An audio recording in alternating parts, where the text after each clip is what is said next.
Hello YouTube, I am here today with a book haul using my good camera because my battery charger finally came in. So, let's get to it. See what spring is like on Jupiter and Mars. I'm going to start with my non-fiction pile here. The first book, of course, is a Stuart McLean book. What would a book haul be without one of his books? So this is actually, yes, non-fiction, not a Vinyl Cafe novel. It is The Morningside World of Stuart McLean. It is a collection of radio essays. It talks about everything from, read the inside flap here, everything from wooden pencils and popsicles to street people and a tavern that has a miracle occur. So I'm really looking forward to delving into some of his nonfiction, which I've never read. The next one is a fun little book called 101 Things You Should Know How to Do, and it is everything from how to, how to get out of a chair to, oh, I know this next one is really good, tie knots. So it goes from the mundane to, some really interesting things. The next one I got is The Sins of Scripture. It basically addresses how, I don't want to offend anyone, but it addresses how fundamentalists take Bible scripture and use it to oppress different groups. And it shows how that's wrong, according to the Bible. Yes. This next one I got is The Back of the Napkin by Dan Rome, subtitled Solving Problems and Selling Ideas with Pictures. And it's really cool because every page has illustrations and things to look at, and it's really cool because I'm going to use it for teaching and instructing students on how to present their ideas and everything using pictures. Next I got Dare to Repair, a do-it-yourself guide to fixing almost anything in the home. So I was looking through this and it's a lot of stuff I really have no idea. So replacing like electrical switches, how to fix a garbage disposal. I don't have one of those, so maintaining a gasket. I don't know what that is, but that's why I have the book to tell me what it is and how to fix it if it goes wrong. Then I got another teaching related book. It's called Better Than Book Reports, More Than 40 Creative Responses to Literature by Christine Boardman Moen. And it is geared towards grades 2 to 6, but it presents a lot of different ideas here that are really translatable to high school students. Everyone enjoys little fun projects like that. Next I got We Interrupt This Program, the news broadcast that kept us tuned in, by Raj Aluwalia, and this was put out by the CBC, which is the Canadian Broadcasting Company, and it covers everything. The first one is World War II, and it goes, look, there's Princess Diana, up until the 2002 2002 Olympics, the Canadian gold hockey teams, which we dominate. Let's just admit that. So there's, all different issues here.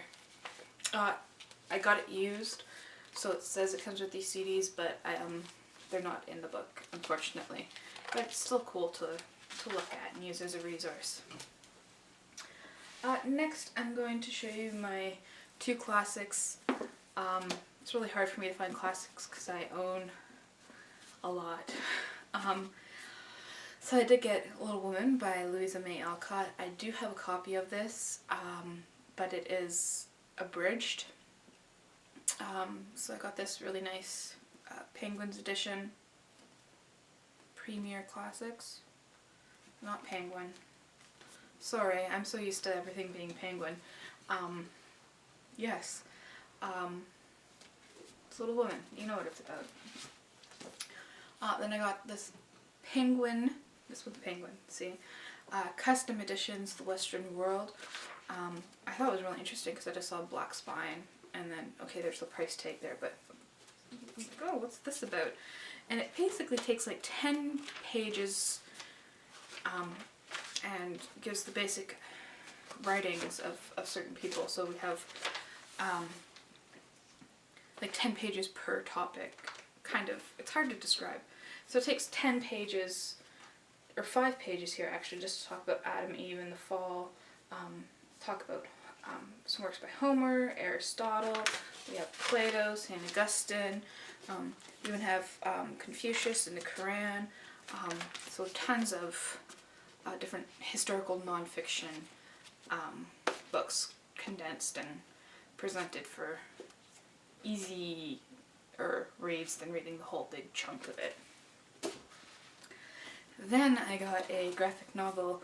You'll know in a previous book haul I got Persepolis Volume 2. Well, I found the complete Persepolis in a single bind-up. So I can now donate that one back and just read this one. Have this edition. Then I got some YA. Oh, and by the way, these are all, majority of these are from thrift stores. Yeah, some are from my local independent bookstore. You should support your local independent bookstores. But I'll tell you those when we come across them.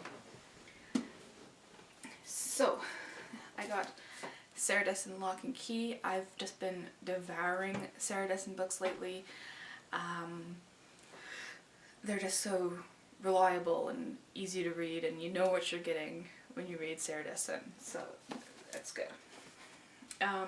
You know, in previous book hauls as well, I've been collecting the Gemma Doyle trilogy, and I found the last book. I did have the previous two, but now I have the Sweetfire thing, and I can complete the trilogy now. And then I got 13 Reasons Why by Jay Asher. This is one of the newer books that I got, and it's about a girl who commits suicide, but she leaves a tape on this boy's doorstep, and he finds out that he actually played a role in her suicide. So it seems kind of intriguing. And then I got A Monster Calls by Patrick Ness, also new. I buy a lot of my YA, well, I tend to buy more YA than adult literature new because it's cheaper. So that's why a lot of the new books are YA. But I got the illustrated version here because it was the same price as the non-illustrated version, which I thought was kind of odd. But yes, I saw this also a lot on BookTube, and everyone seems to know what it's about, so I won't tell you because I really have no idea what it's about anyways. And then we move on to adult literature. I got Marabou Stork Nightmares by Irvin Welsh. You'll probably recognize his name because he wrote Trainspotting. Now this seems to be about a man who's in a coma, and his coma dream hallucination thing is that he has to get rid of this evil Marabou stork. But his hallucinations, I'll just read the back, keep being interrupted by grisly memories of the social and family dysfunction that brought him to this state. So it sounds really quite interesting. And then I got The Shadow of the Wind. Oh, there's a lot of like gold on the cover there. It's really pretty. By Carlos Ruiz Zafón. This takes place in post-World War II Barcelona, where a man finds this book called The Shadow of the Wind, and he goes out to find more about the author, to find that all the books are being systematically destroyed, and he probably has the last copy of the book. I think that's really interesting. And I have this beast, Edward Rutherford's London, which is a fictional history of London. I believe it starts with the formation of the Thames River and ends, I think, early 20th century. I'm not entirely sure, but I will find out eventually when I decide to tackle this monstrous book. This next one is The Pale King by David Foster Wallace. I haven't read much by him, except for his commencement speech, which you can find by looking it up online. I'll post it down below. It's wonderful, and so I've been collecting his works. I haven't been able to find a used copy of Infinite Jest, and it's really expensive to buy it brand new, but I've been collecting his other works anyways. And so this seems to be about working at the IRS and how boring it is. But knowing David Foster Wallace, it's a lot more than just a boring book. These next two books are actually a duology, and I really have no idea what they're about. The first one is called The Cheese Monkeys, and the next one's called The Learners. And I really just picked this up because I like the back. He does it on both of them. Hopefully you can see both here, where he gives both good reviews and bad reviews on the back. And there's no inside flap or anything to give you a summary of the book, but I kind of decided to just go with it and pick it up. And I also like this. So on the side you can see there's stuff written here, but in order to see it you have to bend it. So it says, "Do you see?" on this side, and then on this side it says, "Good is dead." So I was like, oh, that's kind of interesting. And when I saw that this one was like a sequel, I picked up both of them. The last book I got, I'm kind of really excited about. It's called The Best American Non-Required Reading, and it's beautiful, interesting cover, edited by Dave Eggers. So the cover is what drew me to it. But when I saw Dave Eggers, and then down here, introduction by Matt Groening from The Simpsons, and then I just kind of, oh, there's like comics in here too and everything. That's kind of neat. I didn't see that. Okay, anyways, so it says some of the authors that are mentioned in here. We have Kurt Vonnegut, awesome, David Foster Wallace, which is the commencement speech, which I thought was really cool to actually have a copy of it, and Haruki Murakami, among a whole bunch of others. So I was like, I gotta pick this up. I mean, it's just, it keeps going on and on and on about all these great authors that I really enjoy and great people that I enjoy as well. So let me know down in the comments where you get most of your books from, because I'm always interested in learning where people go to get books and everything, exploring new venues and everything. As well, if you've read any of these books,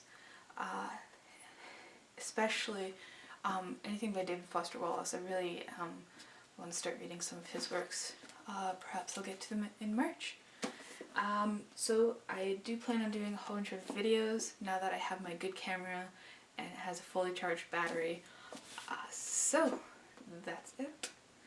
And keep reading.